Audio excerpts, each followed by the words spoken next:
There are 5 teams that y'all keep hitting the snooze button on, but when the season kicks off, they're going to drag you out the bed. I want to give you guys 5 teams that everybody is sleeping on entering the 2025 NFL season, starting with the Jacksonville Jaguars. With the hiring of Liam Cohen as their head coach, he's going to be able to reboot Trevor Lawrence.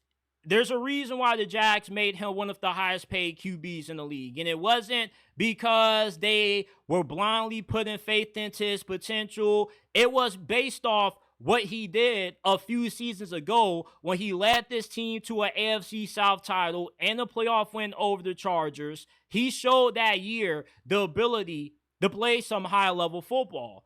Now, ever since that playoff win, his play has dropped off, more so due to his inconsistency and the bad play calling that the Jags were getting from Press Taylor.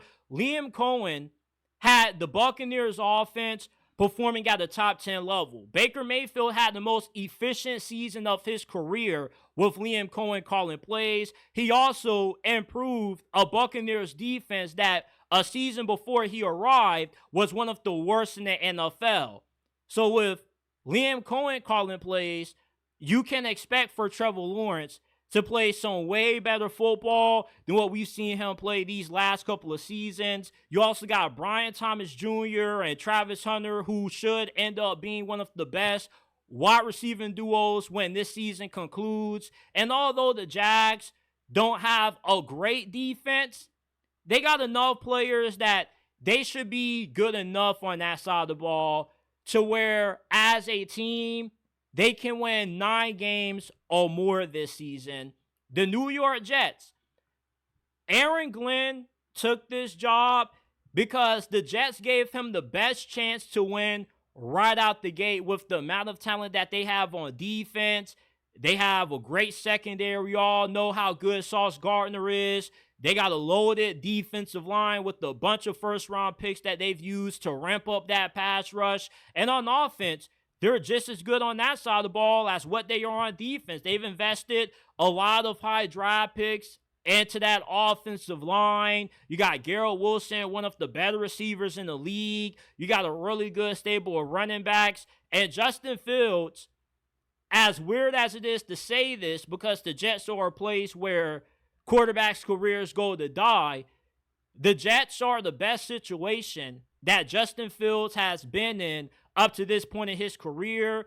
So there's a chance where we could see Justin Fields have a Sam Darnold, Geno Smith, Baker Mayfield kind of arc where he lands in the right situation with the right coaching staff that believes in him, and he ends up finally breaking out.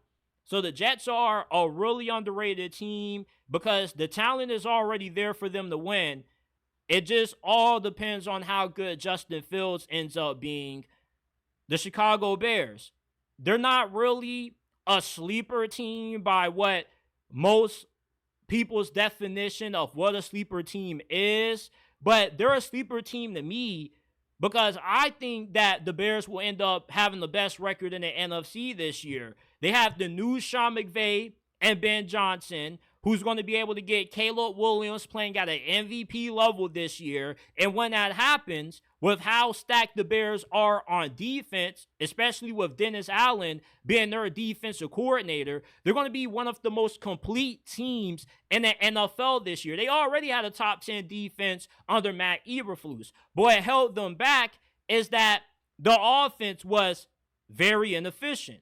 And when you have an offense that struggles to sustain drives, you put the defense on the field for more plays than what they should be, and they end up getting worn down over the course of the season.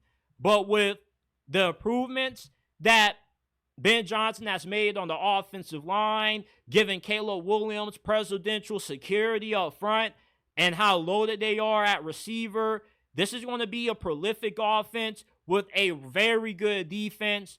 And the Bears, not only do I have them winning the NFC North, but I have them possibly making it to the NFC Championship game. We normally don't see first-year coaches have that amount of success, but Dan Quinn did it last season with the Commanders when nobody expected them to go that far. And Jim Harbaugh did it his first season nearly a decade ago his first year coaching the San Francisco 49ers. The Bears were already a team that was built to win last year. Now that you have fixed your biggest problem, which was your poor coaching, you're going to surprise a lot of people this year.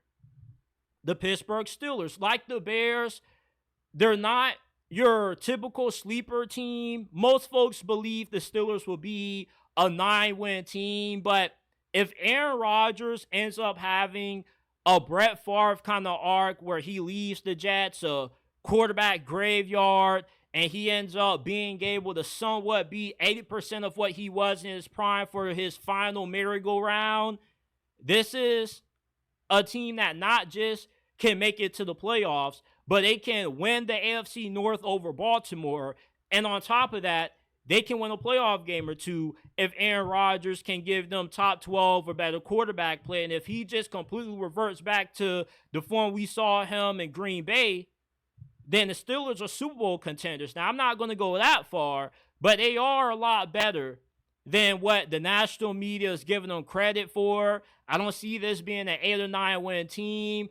I see this possibly being a 13-win team max, with the floor being 10 wins if Aaron Rodgers still is the shell of himself that we saw last year with the Jets. And I got the Titans because although they're not as talented as the other teams on this list, they got Cam Ward. And Cam Ward is immediately going to make this a better football team because he's going to be better taking care of the football than what Will Levis was. Although he's a rookie and rookies are prone to make a lot of mistakes, Will Levis just made a bunch of stupid decisions with a bunch of reckless plays, especially in the red zone. And the Titans have a really good defense. Their defense was a lot better than what you may think, because Will Levis was always putting them in unfavorable situations with his reckless football. You also got a really good group of skill position players around Cam Ward. Calvin Ridley is incredibly underrated. Expect him to have a big year with Cam Ward at quarterback. Alik Ironmaner was one of my favorite receivers in this past year's draft, and he's going to be seeing Travis Hunter again. And Alik Ironmaner, he's the Travis Hunter destroyer. The last time he went up against Travis Hunter, he put 200 on him and a few touchdowns on him as well. And you also have Xavier Restrepo, who Cam Ward already has a lot of chemistry with. And let's not forget about Tony Pollard, who's a really underrated back. And with Bill Callahan being the offensive line coach for Tennessee, he's one of the best offensive line coaches in the NFL. This is a team that is good enough to have a similar season to what the Commanders had. And while I say similar, I'm not saying they're going to make it to the AFC Championship, but they're a team that coming in, your expectations are fairly low, and by the time we get to week 11, week 12, you're like, damn, like, what did I miss with Tennessee?